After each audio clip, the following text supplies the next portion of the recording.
was the new Victorious herself, one of the aircraft carriers that played a glorious part in the battle. Some of her planes are scarred, but the ship's cat's 9 lives are still intact. The first of Paramount's interviews with heroes of the engagement was accorded by a naval airman, Lieutenant Enniver. Most of us had done plenty of practice attacks. This was the first chance we'd had of going out and having a crack at the Huns. And we were all very glad that we hit a really good target. The cruiser Norfolk skillfully shadowed Bismarck throughout the chase and repeatedly hit her with 8-inch salvos. Here, Captain Phillips.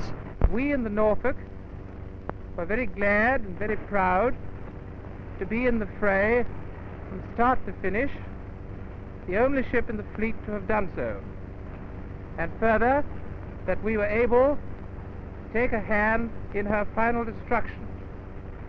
The first man of the Norfolk's crew to spot the Bismarck was leading signalman White.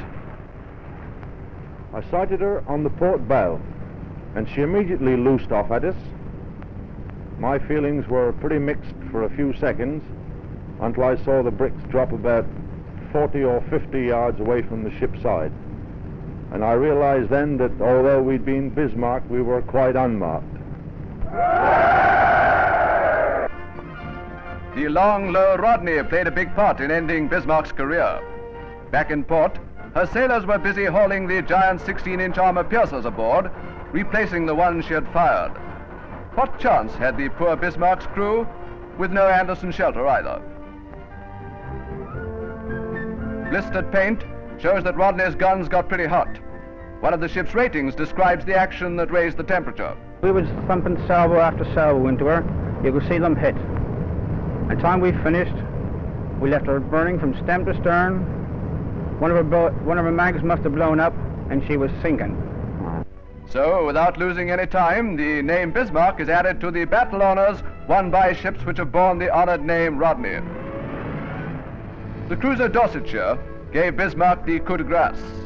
Admiral Wellwood Maxwell congratulated Captain Martin and his crew on earning that distinction. And so say all of us. Cruisers and battleships raced towards the Bismarck when she was sighted on the last morning. The enemy hoped to escape into Brest. King George V, newest but one of our battleships, led the chase. Bismarck was outmaneuvered but full of fight. Very soon we came within range and Rodney and the King George opened fire. This picture was taken by a naval officer at the height of the action. On the horizon you can see shells from the Bismarck bursting in the water. The enemy could still fire with all her great guns, but her shots fell wide.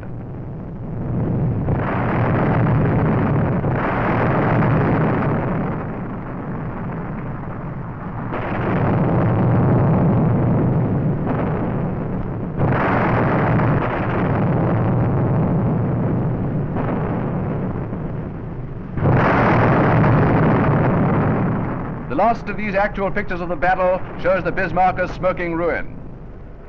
Nearly 100 Germans were saved and brought back to Britain. Most of them were very young. Of the 2,000 who had put to sea in the Bismarck, they were almost the only survivors. They are fortunate to have fallen into the hands of a chivalrous foe.